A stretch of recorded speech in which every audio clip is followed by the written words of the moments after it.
On Thanksgiving night, I cooked alone in that kitchen from 4 in the afternoon. No one offered to help. No one said thank you. My son-in-law stood up and said it in front of everyone. "A nobody like you belongs at this table." My husband simply folded his napkin, apologized for the spilled wine, and walked out. I reached into my apron pocket and sent one message. 3 minutes later, the gates opened. 30 strangers in gray walked in, and one of them said everything I had never been able to say myself, "Sir." This is Silent Revenge. With Auntie May, and I am grateful you're here. Tell me in the comments, what city or country are you watching from? Let's find each other. A note. Before we begin, this story weaves in fictional elements for storytelling and reflection.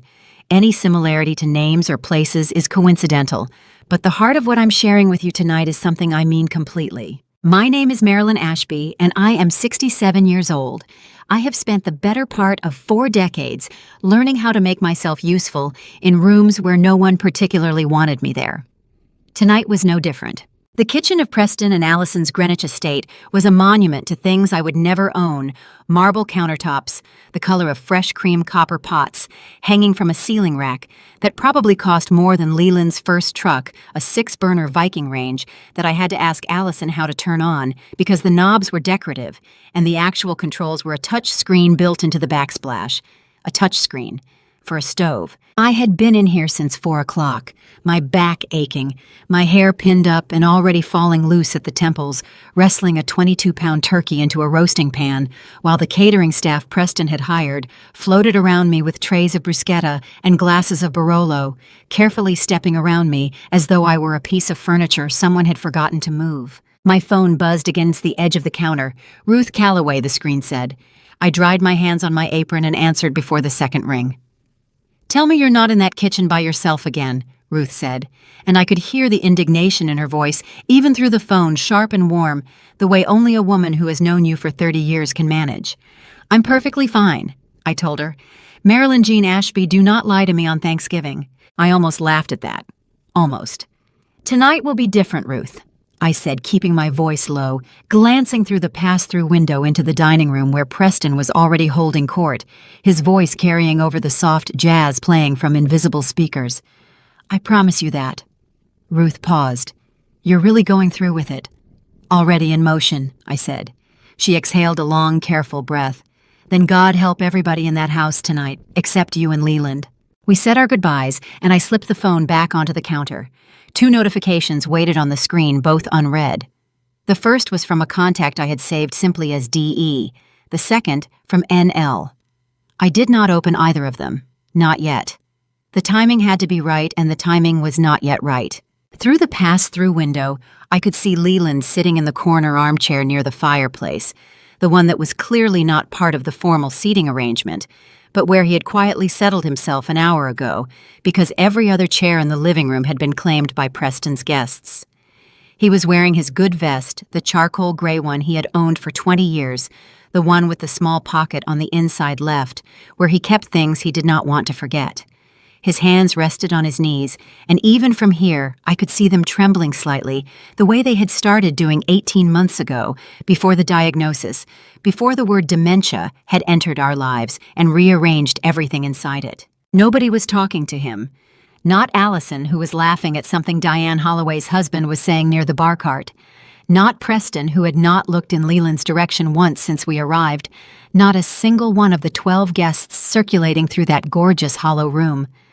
My husband sat in the corner of his daughter's home like a man waiting for a bus that was never going to come, and every person in that room walked past him as though he were part of the wallpaper. My chest tightened so sharply it stole my breath for a moment. I picked up my phone. I looked at the 2 unread messages. "Not yet," I whispered to myself, setting it back down. "Not yet." From the dining room, Preston's voice rose above the music, bright and performative. "Make sure the Holloways feel welcome tonight, sweetheart. They're very important to us." I picked up the roasting pan, squared my shoulders, and carried it toward the dining room alone. Just like I had done so many things. Alone. But not for much longer. The dining room was the kind of beautiful that made you feel slightly ashamed for existing inside it. A 14-foot table ran the length of the room, dressed in ivory linen and weighted down with centerpieces of white hydrangeas and eucalyptus that Allison had ordered from a florist in Manhattan. Every place setting had 3 forks. I had counted them when I helped lay the table that afternoon, because that is the sort of thing you notice when you have spent your whole life in houses with 1 fork per person and were grateful for it. 12 guests had settled into their chairs, the kind of people who wore watches that cost more than our first home in Bridgeport. At the head of the table sat Diane Holloway, a sharp-eyed woman in her early 50s, with silver hair cut close to her jaw, and the kind of posture that comes not from good breeding, but from decades of walking into rooms and refusing to be underestimated. She ran Holloway Capital, one of the largest independent investment firms on the eastern seaboard, and from the way Preston had been orbiting her all evening like a nervous moon, it was clear that her signature on a contract meant everything to him right now. "Here she is," Preston announced as I carried the turkey to the table, his voice swelling with a warmth that had never once been directed at me in private. "Marilyn made the turkey herself. Isn't that something?" Several guests murmured appreciatively. Diane Holloway looked at me with calm, assessing eyes. "That smells wonderful, Mrs. Ashby." "Thank you," I said. "It's Leland's mother's recipe." Across the table, Leland had found his way to a chair, the one at the far end slightly pulled back as though he wasn't entirely sure he was allowed to be fully at it. He was reaching toward me now, arms extended, wanting to take the heavy roasting pan from my hands, the way he had done at every holiday meal for 47 years. His hands were shaking, but his eyes were clear and warm and entirely certain. "I've got it, Mari," he said. "I've got it." My heart cracked clean down the middle at those 4 words. Before I could respond, Preston cut smoothly across the moment. "Dad, you don't need to just sit. Sit, we have it handled." He waved a hand in Leland's direction, the way you wave away a child offering to carry something too heavy for them, and Leland's arms slowly lowered back to his sides. The look on his face, that brief flicker of being gently erased, cost me 10 years off my life. I set the turkey down myself. Preston was already pivoting back to Diane, launching into something about 4th quarter projections, and the table hummed back to life around him. Allison smiled at something Diane's husband said, her laugh bright and practiced, and aimed entirely at the right people. Sophie, their 8-year-old daughter, sat beside her father in a velvet dress the color of pine needles, swinging her legs under the chair and picking at the edge of her cloth napkin with the focused determination of a child who had been told 17 times tonight to sit still. She looked up at me when I passed behind her chair and gave me a gap-toothed smile so purely her grandfather's that my eyes burned. Preston was mid-sentence, something about leverage ratios and the Holloway portfolio, when Sophie straightened in her chair and in the clear, carrying voice that only children and people with no remaining inhibitions ever truly achieve announced to the entire table. "Daddy, how come you told Grandpa he was embarrassing last week? You said he embarrasses you in front of important people." The table stopped, not gradually, all at once the way a clock stops when the battery dies. Every conversation, every clink of silverware, every polished laugh cutting off simultaneously until the only sound in the room was the faint crackle of candles in their crystal holders. Preston's face cycled through 4 distinct expressions in under 2 seconds. He landed on a smile that didn't reach anywhere near his eyes. "Sophie, sweetheart, grown-ups are talking, but you did say it." Sophie pressed with the relentless good-faith honesty of a child who has not yet learned that truth is sometimes socially inconvenient. "You said it on the phone to Uncle Garrett.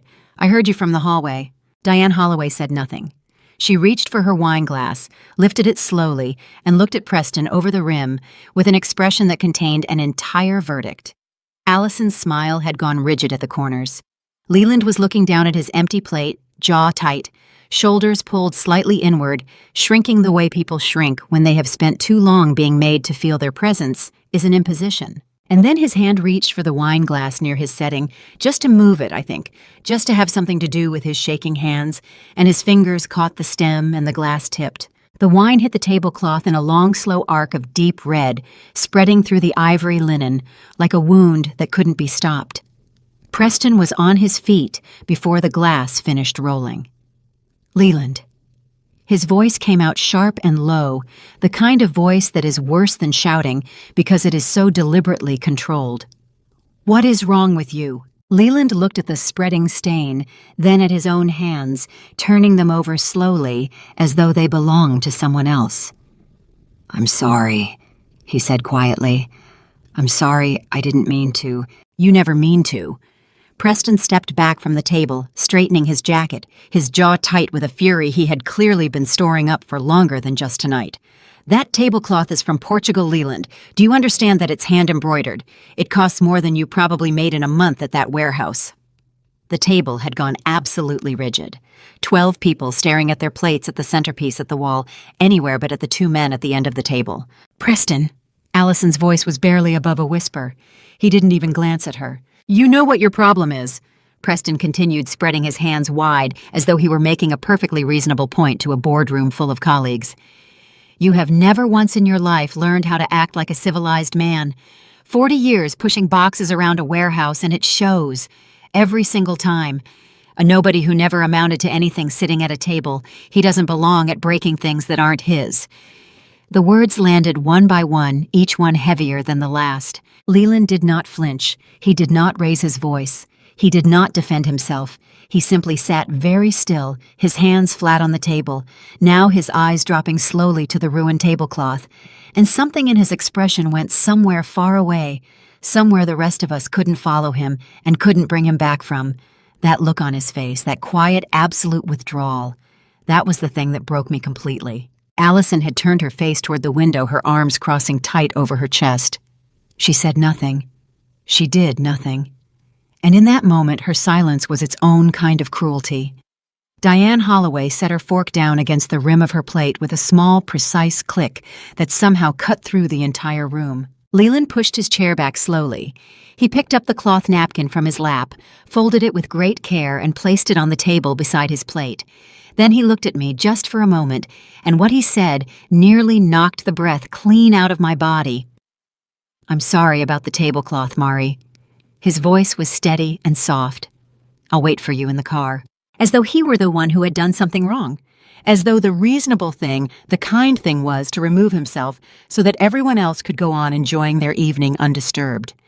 He walked toward the door with his shoulders back and his chin level, and not one person at that table said a word to stop him. I stood at the end of that beautiful, monstrous table, my hands pressed flat against the linen, my chest burning with something that had no clean name, not grief exactly, not rage exactly, but some scorching combination of both that had been building in me for years and was now finally done, waiting for permission to exist. My phone was in my apron pocket. My fingers found it without looking. I did not go after him. I know how that sounds. I know what a person is supposed to do when her husband walks out of a room with his dignity in pieces on the floor behind him. She is supposed to follow.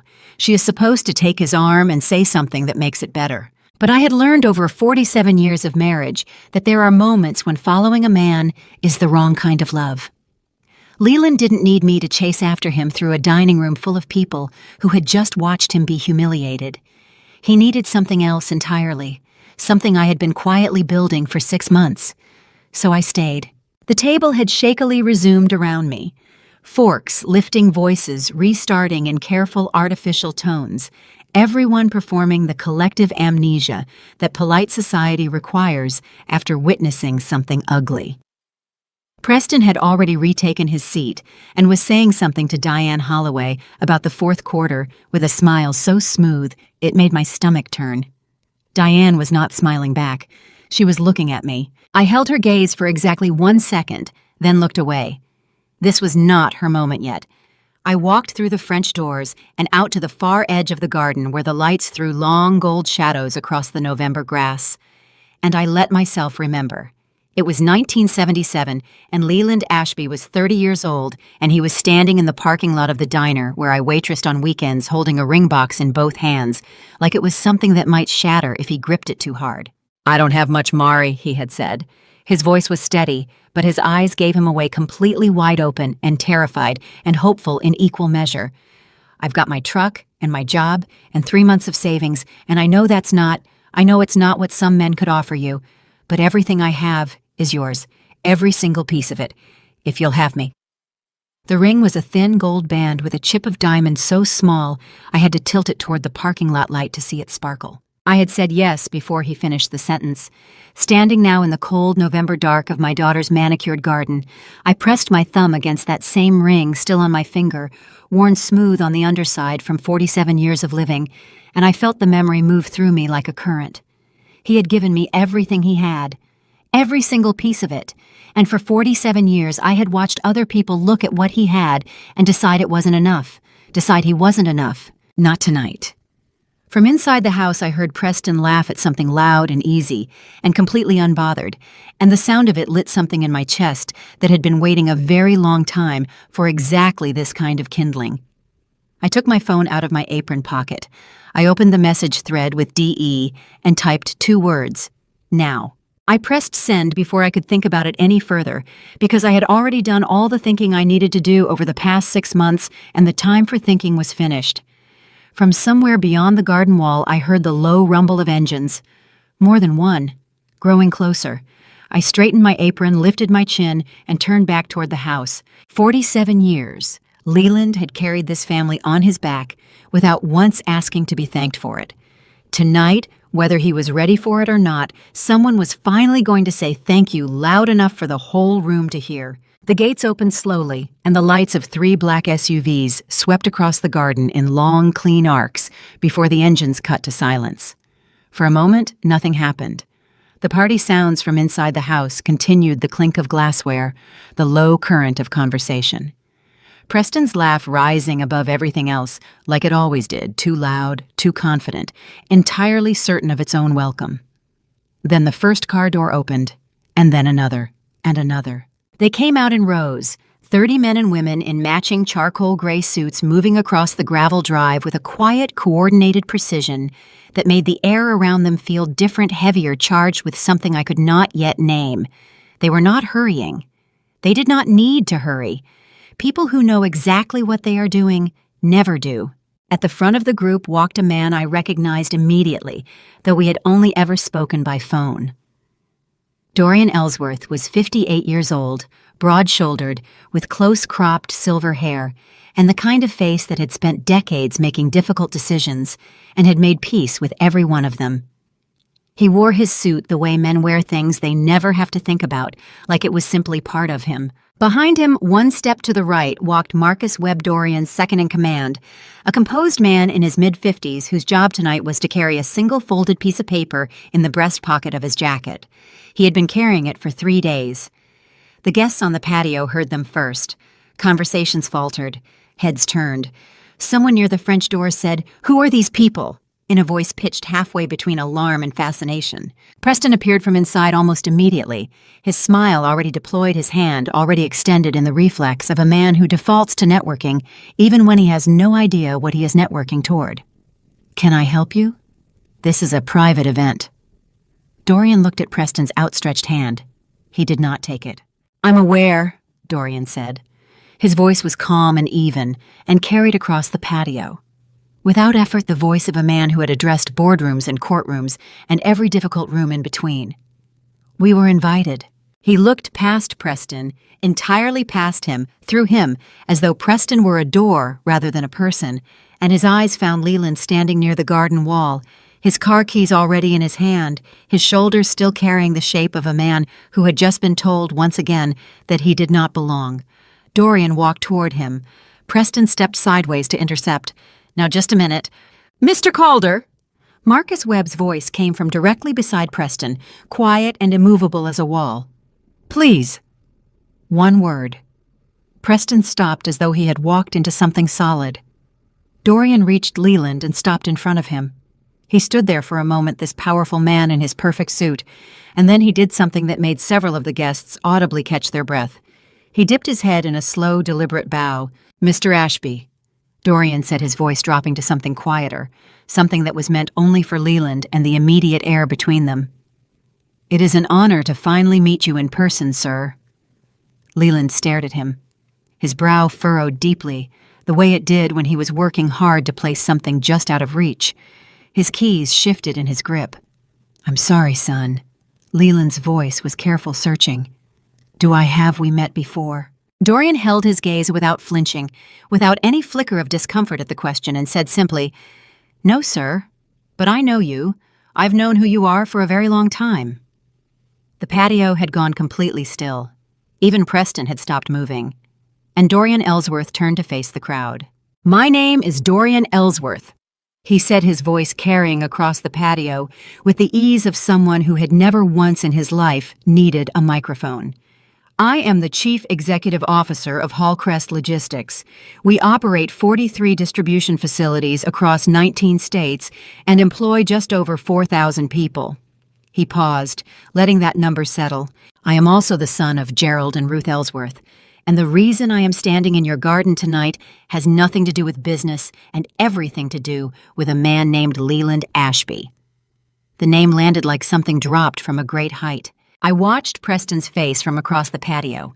I watched the exact moment the name Hallcrest Logistics connected to something in his memory. The meetings, the proposals, the months of carefully cultivated overtures his firm had been sending to Hallcrest's acquisitions department.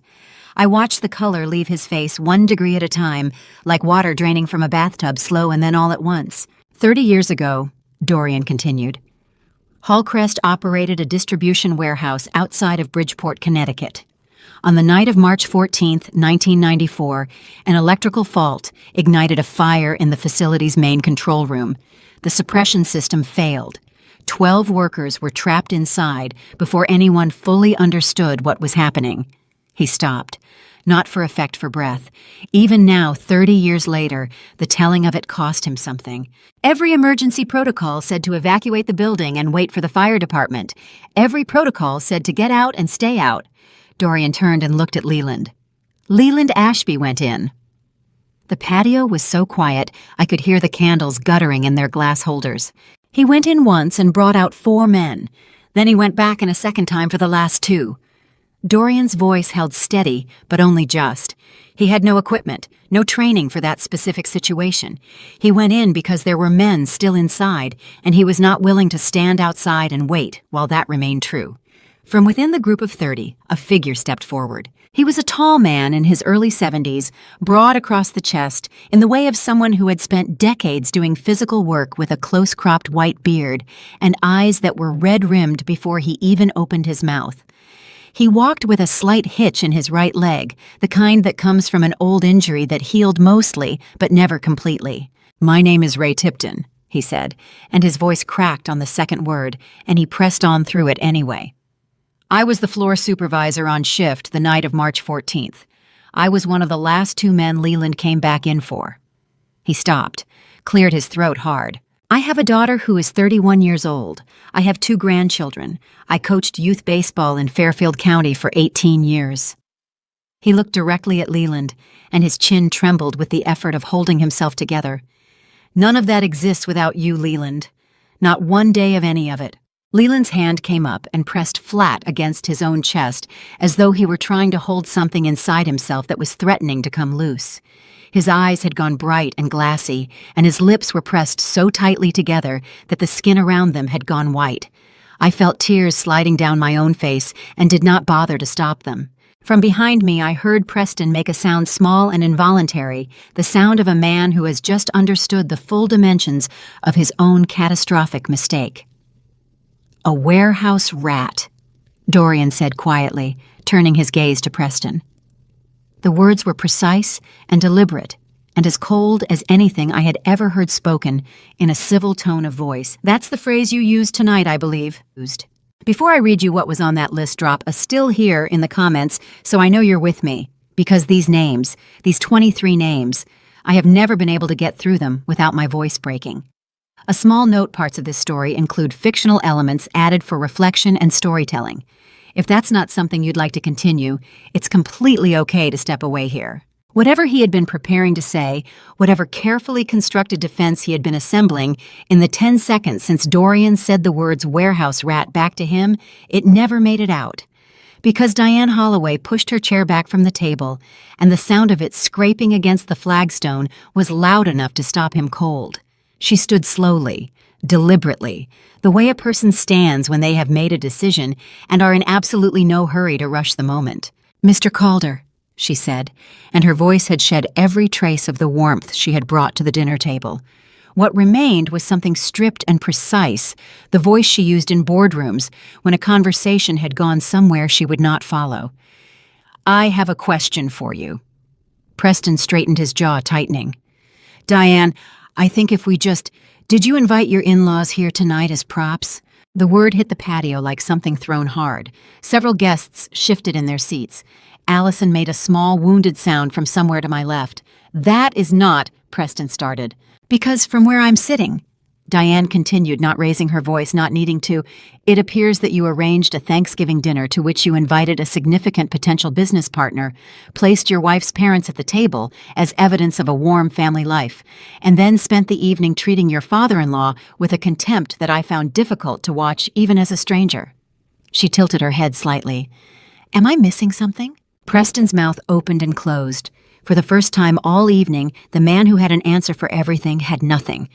And then Sophie's voice cut through the patio from somewhere near the garden steps, high and clear and completely unafraid.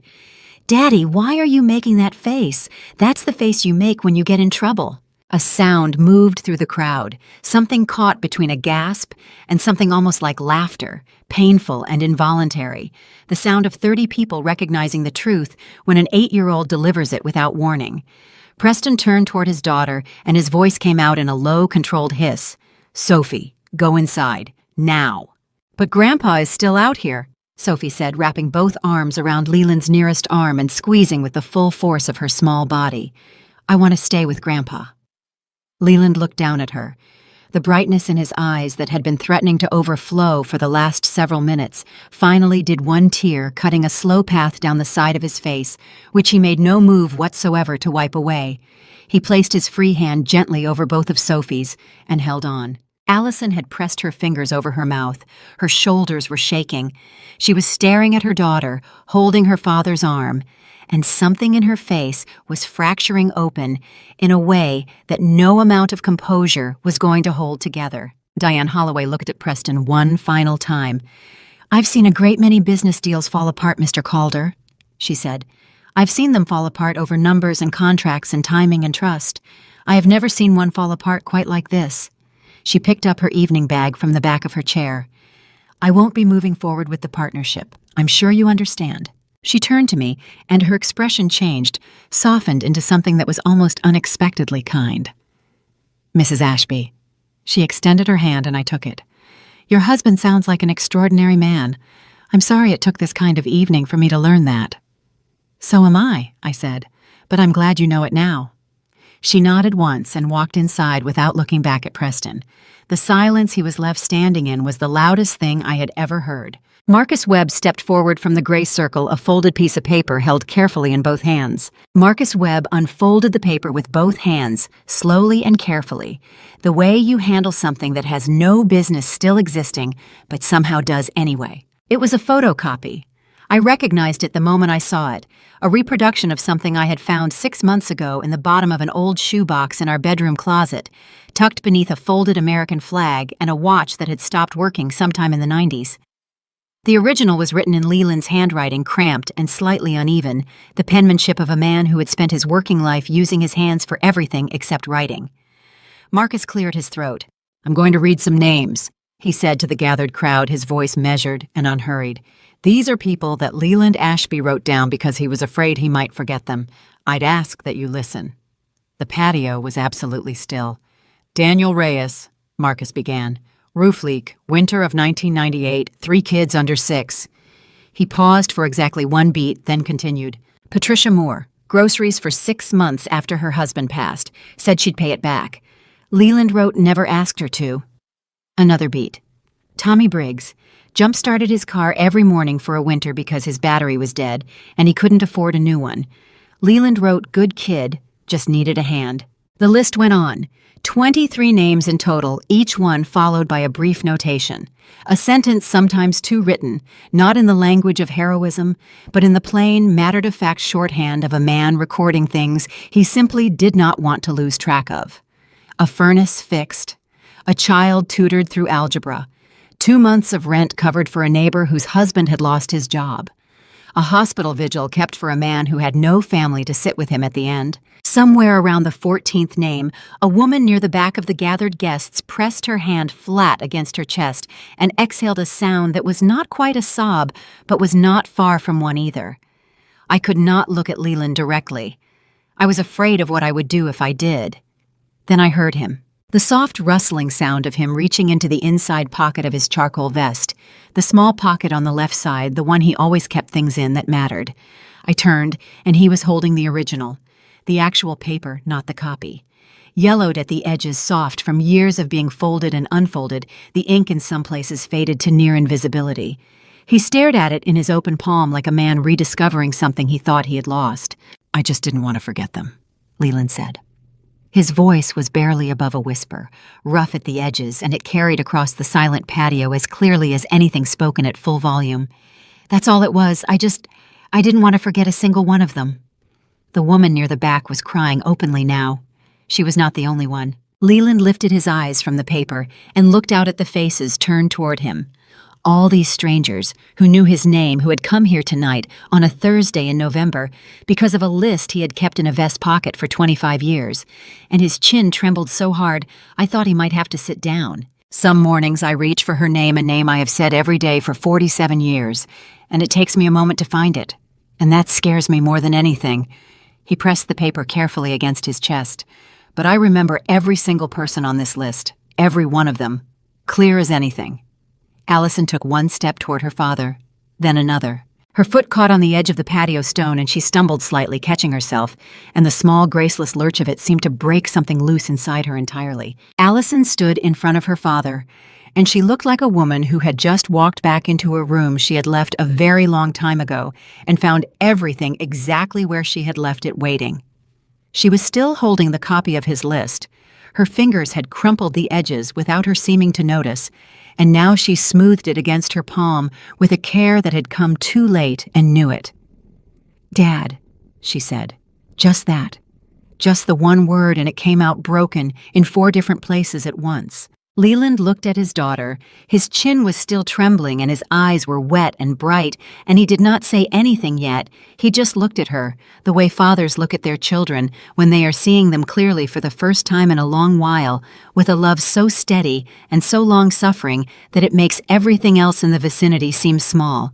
"I know your handwriting," Allison said, her voice fracturing further with every word. "I've known it my whole life. You used to leave notes in my lunchbox when I was little. I'd find them between my sandwich and my apple every single day." She pressed the list against her chest, the same way Leland had done moments before, without realizing she was mirroring him. "You always wrote the same thing. You wrote, 'Have a good day, Allie Bear. I love you to the moon.'" Her face crumpled completely. "Dad, I'm so sorry." The words tore out of her like something that had been lodged somewhere painful for a very long time and had finally been removed all at once without anesthetic. "I'm so sorry. I forgot who you were. I forgot who I was. I let him talk to you like that, and I sat there and I didn't say a word, and I have no excuse for it. I have absolutely no excuse. Oh, Allie!" Leland's voice was soft and immediate and left no room for the self-destruction she was spiraling into. He reached out and took her face in both of his shaking hands, the same hands that had carried men out of a burning building, the same hands that had fixed roofs and jump-started cars and kept a list of names for 25 years so he would not forget a single one. He tilted her face up toward his. "Hey, look at me." Allison looked at him. Tears were streaming down her face, and she was making no attempt whatsoever to stop them. "You didn't forget," Leland said firmly, his thumbs moving to brush the tears from her cheeks with a gentleness that made my own throat close entirely. "You got lost for a while, sweetheart. That's different. People get lost, and then they find their way back." He pressed his forehead gently against hers. "You're back now. That's all that matters to me." Allison let out a sound that was part sob and part something that had no name, relief and grief and shame and love all at once colliding, and she wrapped both arms around her father's neck and held on with the kind of desperate whole-body grip that belongs to children and to people who have almost lost something and know it. Sophie, who had been watching all of this with enormous, serious eyes from 2 feet away, launched herself at both of them, simultaneously burrowing in between her mother and her grandfather, with complete disregard for anyone's personal space, wrapping her small arms around as much of both of them as she could reach.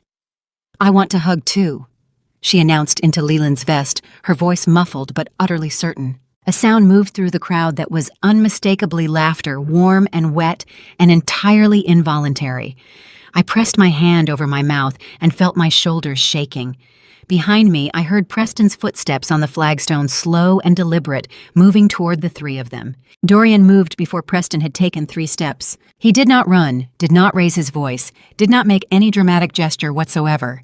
He simply repositioned himself one smooth, unhurried step so that he was standing directly between Preston and the 3 people holding on to each other near the garden wall. It was the kind of movement that communicated everything without requiring a single word, the body language of a man who has spent 30 years deciding what he will and will not allow in his presence. "Mr. Calder," Dorian said. Preston stopped. His jaw was working, his eyes moving between Dorian and Allison and back again, and there was something in his face that I had never seen there before, something cracked open and scrambling the expression of a man watching the careful architecture of his evening collapse faster than he can calculate how to stop it. "She's my wife," Preston said, and his voice came out tighter than he intended. "I'd like to speak to my wife." "I imagine you would," Dorian said, "but your wife is speaking to her father right now. And that conversation has been a long time coming." He held Preston's gaze without blinking. "It can wait." Preston pulled himself to his full height. When he spoke again, his voice had shifted into the register he used in meetings controlled strategic, the tone of a man who believes that the right framing can salvage any situation. "Mr. Ellsworth, I think if we step aside and talk through the terms of the Hallcrest proposal, you'll find that tonight's misunderstanding doesn't need to affect our business relationship. I have a full presentation prepared. The numbers are strong. The partnership makes sense for both parties." Dorian looked at him for a long moment. Not with anger, with something worse than anger, something flat and final and entirely without heat. "There is no proposal," Dorian said. "There is no partnership. There is no deal. Not now, not in 6 months, not at any point in the future. I want to be completely clear about that, so there is no ambiguity." He tilted his head slightly. "Hallcrest does not do business with men who humiliate their families for a contract. That is not a policy I wrote down somewhere. It is simply who I am." Preston's mouth opened. His voice, when it finally came, was stripped of every layer of performance. "You don't understand what you're doing. Do you have any idea what this deal meant?" "I understand exactly what I'm doing," Dorian said. "The question is whether you understand what you did." The silence that followed was not the silence of a room waiting for something to happen. It was the silence of a room that understood something had already happened and was now settling into the shape of it. Preston stood in the middle of his own patio, surrounded by 30 people in gray suits and a dinner table full of witnesses, and for the first time in the entire evening, he had nowhere to redirect, no one to perform, for nothing to leverage. He looked suddenly smaller than his suit, as though the confidence that had been filling it all evening had quietly drained away and left only the man underneath, and the man underneath was not impressive at all. Dorian turned away from him. Simply turned the way you turn away from something that no longer requires your attention. He walked to where I was standing and stopped in front of me, and his expression shifted into something that was almost gentle. "Mrs. Ashby," he said, extending his hand toward the garden gate. "There is a warm table waiting for you and your husband. You've both earned a proper Thanksgiving." I looked past him at Leland, who was still holding Allison with one arm, and Sophie with the other, his eyes finding mine across the patio, with an expression that asked a question and already knew the answer. I nodded at my husband. Then I took Dorian Ellsworth's arm, and I walked toward the gate. The night air outside the garden gate was cold and clean, in a way that the inside of that house had not been all evening. No perfume, no catered food, no performance. Just November in Connecticut, which smelled like fallen leaves and the first distant suggestion of winter coming in off the sound. Dorian walked beside me at an unhurried pace, his hands clasped behind his back, giving me the silence for exactly as long as I needed it, and not 1 second longer. "How long have you been planning this, Mrs. Ashby?" he asked. 6 months, I said. "Since the last time." "The last time." The last time they made him feel like he didn't belong somewhere he had every right to be. I kept my voice level, though the memory of it, a birthday dinner in July. Preston's offhand comment about Leland's hearing aid, the way Allison had laughed along, still sat in my chest like a stone. That was the night I decided I was done waiting for them to figure it out on their own. Dorian absorbed this without comment, which was one of the things I had appreciated about him in our phone conversations over the past months. He listened the way people listen when they actually intend to hear what you are saying. I found the list in February, I continued. It was in a shoebox in our closet underneath his father's watch, and a flag from a funeral. I can't remember anymore. I didn't even know he had kept it. I paused. I sat on the floor of our bedroom for 45 minutes reading every name on it. And then I called your office. I gave you the date in October. You told me your people would be there. You asked to speak to me directly, Dorian said. There was something in his voice, not quite a smile, but adjacent to one. My assistant told me there was a woman on the phone who said she had information about a debt the company had never properly repaid. I almost didn't take the call. I'm glad you did. So am I. He stopped walking for a moment and turned to look at me with an expression that carried considerable weight. Mrs. Ashby, I want you to understand something. When you told me what Leland had kept in that pocket for 25 years, the names, the notes, I went home that night, and I told my wife about it. And she cried. And then I went into my son's room, and I watched him sleep for a while. He paused. Leland Ashby saved my parents. I have spent 30 years knowing that, and not knowing how to say it to his face. You gave me the chance to do that tonight. I owe you more than I can properly express. My throat tightened so sharply, I had to look away for a moment, out toward the dark line of trees along the property edge, breathing carefully through my nose, until I trusted myself to speak again. I didn't do it for revenge, I said when I could. I want you to know that. It was never about Preston, not really. It was about Leland. I turned back to face him. He has good days and harder days now, Mr. Ellsworth. The doctor says the harder days will come more often as time goes on. I needed him to have this one good night while he could still hold on to it, before it's too late. The last 4 words fell between us and stayed there. Behind me, I heard the sound of the garden gate opening. Leland's footsteps, unhurried and familiar, the particular rhythm of a man I had been listening to, walked toward me for 47 years. Mari. His voice was rough and warm and entirely present. You always knew, didn't you? You always knew exactly what mattered. I turned around to face my husband, and my heart was so full it hurt. I learned it from you, I said. Dorian looked between us for a moment, and then he stepped back with the quiet discretion of a man who recognizes when he is standing in the middle of something that belongs only to 2 people. Shall we? He said softly. When we walked back through the garden gate toward the driveway, the 30 members of the Gray Circle had already arranged themselves. They had done it without being asked, without any signal that I saw. Simply read the moment the way people do when they have spent careers anticipating what needs to happen before anyone says it out loud. 15 on each side, 2 straight lines from the gate to the driveway, their charcoal suits dark against the November night, back straight in a way that was not military, but was something close to it, the posture of people who understood the weight of what they were standing for. Leland stopped when he saw them. He stood at the entrance to that corridor and looked down the full length of it, and his chest rose and fell once slowly, as though he needed more air than usual just to keep standing. Mari, he said quietly. What is this? These are people who know who you are, Leland, I said. They just wanted you to know that they know. He made a sound low in his throat, something that had started to become a word and couldn't finish itself, and then he straightened his shoulders, squared his chin, and walked forward. I walked beside him. The Gray Circle did not applaud. They did not speak. They stood in absolute stillness as we passed between them, and somehow that stillness was not empty, but full of every name on that list, every cold morning, every quiet thing done, without expectation of return. I felt it pressing against my ribs as we walked, warm and almost unbearable and entirely necessary. We were halfway down when I heard the small running footsteps behind us. Sophie hit the back of my legs at full speed, both arms wrapping around me from behind with a force that nearly knocked me off my feet, her face buried between my shoulder blades. Grandma, Grandma, wait. I stopped. I turned and crouched down to her level. Her face was flushed and serious, her eyes very bright, and she grabbed both my hands in both of hers with a grip startlingly strong for someone who weighed 52 pounds. "Will you come back?" she demanded. Not asked, demanded with the full moral authority of an 8-year-old who has decided something matters and is not interested in being managed about it. "Promise me, Grandma. Promise." My throat closed so completely I could not speak. I pulled her toward me and pressed my lips against the top of her head and held her there for 3 long seconds. "We will always come back for you, baby," I said into her hair. "Always. That is a promise I will never break."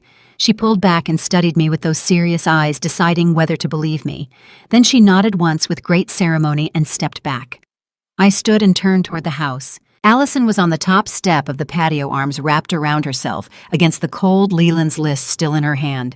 Her eyes were red mascara tracked in 2 dark lines down her cheeks, and she had never in her adult life looked more like the little girl I remembered. From inside, Preston's voice cut through the half-open door, sharp and tight.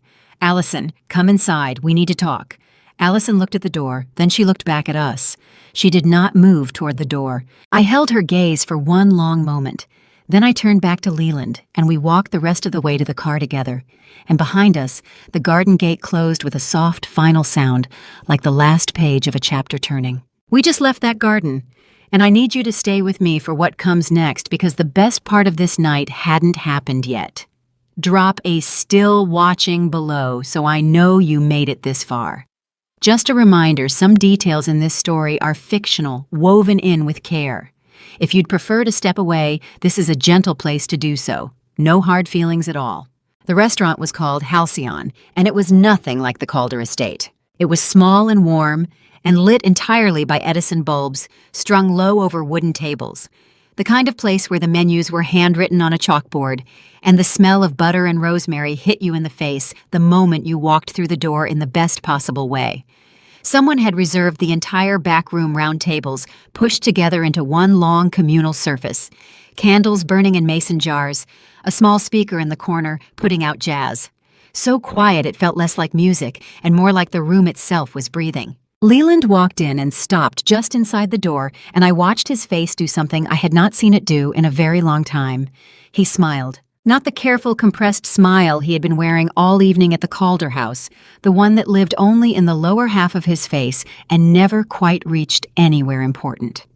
This was the real one, the one that started in his eyes and worked its way outward, the one I had fallen in love with in a diner parking lot 47 years ago and had never once gotten tired of. "Mari," he said, "this is nice." "It is."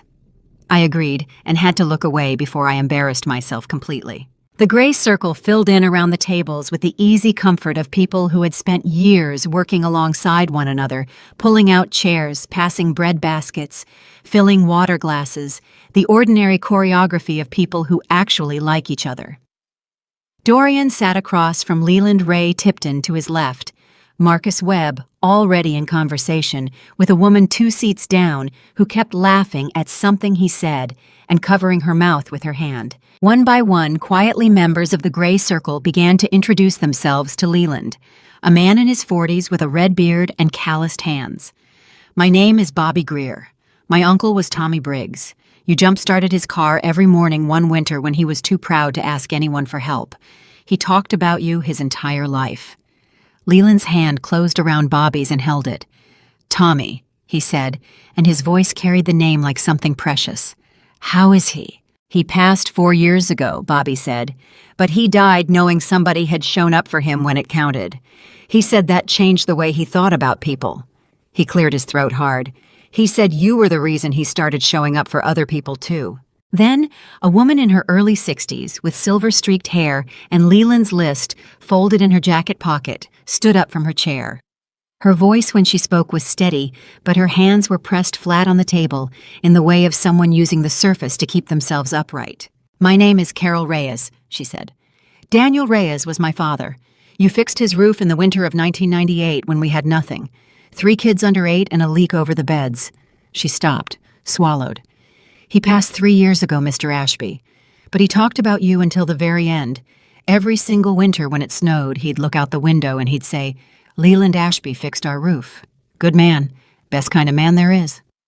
The table had gone completely quiet around her. Leland looked at Carol Reyes for a long moment, and his chin was trembling again, and he pressed his lips together hard before he spoke. "Danny fixed it with me," Leland said finally, his voice rough and certain. "I just brought the materials. He did the work. Wouldn't let me do it alone." He shook his head slowly.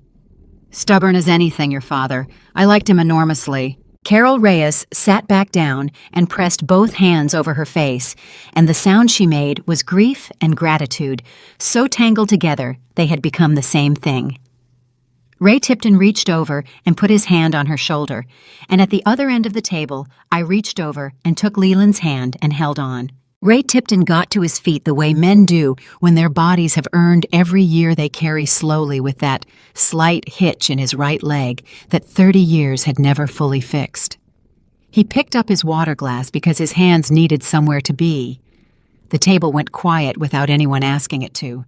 "I said some of this out in that garden tonight," Ray began, his voice rough at the edges. "But I didn't say all of it, and Leland deserves to hear all of it. In a room like this. Not in somebody's backyard." Leland looked up at him, hands flat on the table, eyes steady. March 14th, 1994. Ray said the date the way people say dates that live in a different part of the brain than ordinary memory not retrieved, just always there. Electrical fire, north wall of the main floor, 9:40 at night. We had a skeleton crew and a suppression valve that had been faulty for 2 weeks. I had written it up. His jaw tightened. The work order was still on somebody's desk. "That is something I will carry until I die." He set his glass down. The smoke moved fast. Main exit cut off within 4 minutes. We were trying to reach the emergency door on the east side when the lights went out. He paused. "I want to be honest. I thought that was it. I genuinely did." The jazz from the corner speaker had gone so soft it was barely there. Leland had clocked out 40 minutes earlier. He came back for his thermos. Ray's voice broke on the word, and he laughed at himself, a short, wet sound. $12 thermos he'd had for 6 years. That's what brought him back into that building. He looked directly at Leland. He came through that east door with a flashlight and a wet cloth over his face, and he moved through that smoke like he could see in it. Got 4 men out. Then Kevin Marsh told him there were 2 more down near the panel room. Ray's chin was trembling hard, and he let it. Nobody asked him to go back. Nobody would have blamed him. He just turned around and walked back in like it was the only reasonable thing to do. He lifted his glass. Leland Ashby went back into that building for $12 and a conscience that doesn't know how to leave people behind. His voice was barely holding. "I have a daughter, 2 grandchildren, 30 years of mornings I would not have had." He looked at Leland, eyes streaming, no apology for it. "To Leland Ashby, the best kind of man I have ever known." Every person at the table rose. Leland pressed both hands over his face. His shoulders shook with something that had been held a very long time and could not be held anymore. My phone buzzed against the table. I looked down. Allison. I slipped away from the table and into the narrow hallway near the back of the restaurant, where the noise softened enough for me to think, and opened Allison's message. It was longer than I expected. "Mom, Sophie is asleep beside me. We're at the Marriott on Post Road. I called Aunt Sandra. She's driving up from New Haven in the morning. I don't know what I'm doing yet. I don't know what comes next. But I know I can't go back into that house tonight and pretend nothing happened. I can't do that anymore. I think I need to come home, Mom. For real this time. Not for a visit. Home. I don't know if you'll want that after everything. I just needed you to know where we are. I love you. Tell Dad I love him. Tell him I remember the lunchbox notes. I still have some of them. I kept them in a box under my bed for 22 years and never told anyone. I read it twice. The third time, my eyes stopped working properly. I pressed the back of my hand against my mouth and stood very still in that hallway until I had myself under something resembling control. 22 years. She had kept those notes and never said a word to anyone. I typed back slowly, one thumb at a time, the way I always did, because I had never made peace with touchscreen keyboards and saw no reason to start pretending. "We know where you are. We are always coming back for you. Both of you. Sleep well, my darling. We'll talk tomorrow." I sent it and stood there a moment, phone pressed against my chest, just breathing. Then I walked back to the table. Leland looked up the instant I appeared, that particular radar he had always had for me, entering a room unchanged after 47 years. His eyes asked the question before his mouth did. "Allison," he said. "She and Sophie are at the Marriott on Post Road," I said, sitting beside him, taking his hand under the table. "She's safe. Sophie's asleep." Leland closed his eyes for 3 full seconds. When he opened them, they were wet, but his voice held steady. "She's going to be all right, Mari. She's got your backbone." "She's got yours too," I said. "She just needed a reason to remember." He squeezed my hand so hard it ached, and I was grateful for every bit of it. Dorian had been watching from across the table, with the quiet discretion of a man who recognizes when something private is happening in a public room. When our eyes met, he raised his eyebrows gently. "Good news?" he asked. "The best kind," I said. Marcus Webb, who had been doing a convincing impression of someone absorbed in conversation with Bobby Greer, reached inside his jacket and set a white envelope on the table in front of Leland, slowly, carefully, the way you set down something that has been a long time coming. Leland looked at it, then at Marcus, then back at it. "What's this, son?" he asked with the gentle wariness of a man who has had enough surprises for one evening and isn't entirely sure he has reserves left for another. Marcus looked across to Dorian and said nothing, leaving the answer exactly where it belonged. Dorian opened the envelope himself gently, since Leland's hands had begun shaking again, the way they did when he was tired or overwhelmed or both. He laid the contents flat on the table between them, a letter on Hallcrest Logistics letterhead, and beneath it a check. Leland looked at the check without touching it, then the letter. Then back at the check with the careful bewilderment of a man trying to fit something into a category he has never prepared for.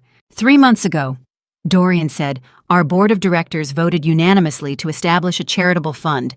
It covers medical costs, lost wages, and child care for warehouse workers and their families when serious injuries happen on the job. He paused. The fund is called the Leland Ashby Workers Support Initiative. In its first quarter, it has already helped 14 families. Leland stared at him. 14, he repeated, as though the number needed to be spoken aloud to become real. 14, Dorian said, and growing every month. Leland read the letter slowly, holding it close the way he had to now, lips moving slightly through the language. When he reached the bottom, he set it down and shook his head with the gesture of a man who has been handed something he genuinely does not know how to receive. I can't take this, son. His voice was quiet and certain. I appreciate it more than I can say. But I won't take money for something I would have done anyway. That's not right. Leland! Dorian leaned forward, elbows on the table, voice dropping low. The check is seed money, not payment. We're asking permission to attach your name to something that keeps doing the work you did quietly for 30 years, long after you and I are both gone. That's all. Your name. So that people who need a hand will still find one. Leland was quiet. The real kind of quiet, full consideration, not emptiness.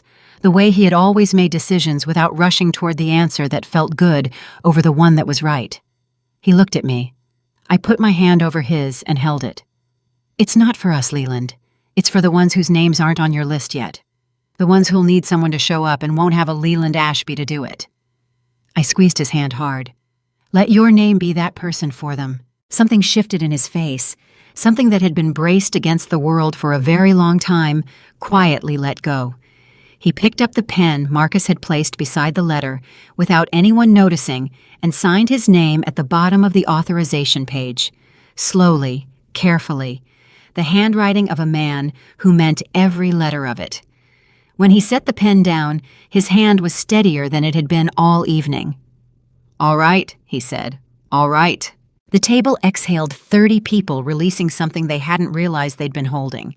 Then the front door opened, letting in a rush of cold November air. A woman stepped inside, unwinding a scarf, scanning the room until her eyes found mine. Dr. Nora Lint, right on time. I crossed the room to meet her, and when she reached me, she took both my hands and squeezed hard. Her eyes went straight to Leland, to the smile on his face. The straightness of his shoulders, the way he was already leaning toward Ray, saying something that made the old man laugh out loud. The expression that crossed her face was one I had never seen there before. Marilyn, she said softly, look at him. I know, I said, I know. Dr. Nora Lint had been Leland's doctor for 2 years, and in that time I had learned that she was the kind of physician who treated the person first and the patient second. She remembered that he preferred morning appointments because afternoons wore him out. She had called me one Tuesday evening 3 months ago, not because anything was wrong, but because she had read something she thought might help me understand what he was going through, and she wanted me to have it. She was exactly the person I had needed in my corner, and I had never told her enough times how much that meant. I introduced her to Dorian, who shook her hand and thanked her for coming. She thanked him for what he had done tonight with a warmth that told me she already understood more of the story than my brief text messages had managed to convey. Then she looked at Leland, who was deep in conversation with Ray Tipton, gesturing with both hands the way he did when he was telling something he cared about. The expression on her face was something I had not seen there before, quieter and more personal than her professional composure. Something that looked very much like wonder. "May I?" she asked, nodding toward the table. "Please," I said. She pulled up a chair across from Leland and waited for a natural pause before speaking. "Mr. Ashby, I hope you don't mind the intrusion. Your wife was kind enough to invite me tonight." Leland turned to her, and for one terrible half-second, his face did the thing it sometimes did, the slight clouding, the reaching inward, and my heart seized completely. Then it cleared. "Dr. Lint," he said, and his smile of recognition was so immediate and complete that I had to press my thumbnail hard into my palm just to hold myself together. "You moved my appointment last week. Mari told me." Dr. Lint laughed, a real one, startled clean out of her professional composure. "She's right. I did. I'm sorry." "Don't be," Leland said simply. "You're here now." She held his gaze for a moment with that same quiet wonder, then turned to Dorian. "Mr. Ellsworth Leland has given me permission to speak generally tonight." She glanced at Leland, who nodded. "What you've done here matters beyond the emotional. Clinical evidence shows that genuine recognition, being truly seen by people who know your history, produces measurable improvements in cognitive clarity for people navigating what Leland navigates." She paused. "The brain responds to dignity. That is not a metaphor. It is a physiological fact." Dorian absorbed this carefully. "Is that what we're seeing right now?" "Look at him," Dr. Lint said. Every person at the table looked at Leland. He had already turned back to Ray, laughing at something, shoulders loose, hands, steady eyes bright and completely present. "I have had appointments where Leland struggled to tell me what month it was," Dr. Lint said quietly. "Tonight he recognized me from across a room after I changed his appointment once, 3 weeks ago." Her voice held, but her eyes were bright and full. "You gave him this, every single one of you." The room held that for a moment, not empty silence, but the full kind. The kind that means something real has just landed, and everyone in the room knows it. Leland set his water glass down. He looked slowly around the table, face to face, with the careful attention of a man who wants to carry every detail of this moment somewhere safe inside himself. Then he pushed his chair back and began slowly to rise. He stood the way he always stood when something mattered deliberately, with the straightness of a man who had spent his whole life using his body for work and knew precisely what it could still do. Nobody moved to help him. Something in the way he rose made it clear he needed to do this on his own 2 feet, in front of these particular people, on this particular night. He looked down the length of the table, at Ray Tipton's red-rimmed eyes, at Carol Reyes with her fingers pressed together in her lap, at Dorian with his hands clasped and his head slightly bowed, at Marcus Webb, who had carried that list in his jacket for 3 days and read every name aloud without his voice breaking once. Then Leland looked at me. He held my gaze long enough that I felt it, the way I felt everything with this man all the way down, and then he turned back to the room and began.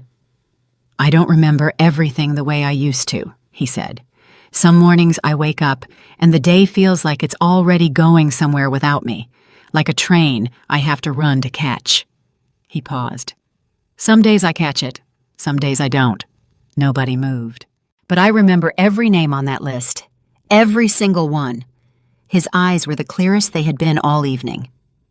"I remember Danny Reyes arguing with me for 45 minutes about which shingles to use before he'd let me help him. I remember Tommy Briggs and the joke he told me every single morning while I waited for his engine to turn over.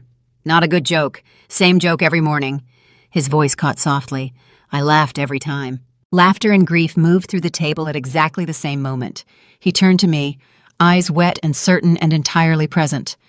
47 years ago, I told this woman I didn't have much. She said that was fine. She said what I had was enough. His voice broke on the word, and he steadied it. Mari, you were right. We had everything, and I'm sorry it took me this long to say it out loud. My throat closed completely. I pressed my hand over my mouth and let the tears come. Thank you, he said, for coming, for knowing, for making an old man feel like the things he did quietly were worth doing. He lifted his glass. I would do every single bit of it again. The gray circle rose. Ray on his feet, first bad leg forgotten entirely. Marcus Webb crying openly, no effort to stop. Outside Halcyon's windows, the first snow of the season had begun falling soft and unhurried, settling over Greenwich the way good things sometimes do. Quietly, without announcement, I took Leland's hand. He squeezed back immediately, hard and warm and certain. For the first time in a very long time, I was not walking alone. I have thought about that night many times since. Leland never asked to be seen. He just kept a list of names in his pocket so he wouldn't forget the people he'd quietly loved. That is the only lesson I know how to give you. God doesn't always send 30 strangers in gray suits, but he always knows who deserves to be seen. Don't be who I was. Family drama nearly cost me everything because I stayed silent too long. Revenge stories with mom like mine don't start in anger. They start in all the times you say nothing. I have lived enough family drama to know silence is its own kind of cruelty. Every story of family drama begins somewhere quiet, somewhere small. So speak up, show up. Revenge stories with mom are born from love pushed past its limit, and if tonight reminded you of someone you love but haven't protected, don't wait. Revenge stories with mom begin with a quiet woman who finally says enough. If this touched your heart, share it, leave a comment, and subscribe. Thank you for staying until the very end. Stories ahead contain fictional elements built for reflection. If that's not for you, no hard feelings. Choose what's right for you.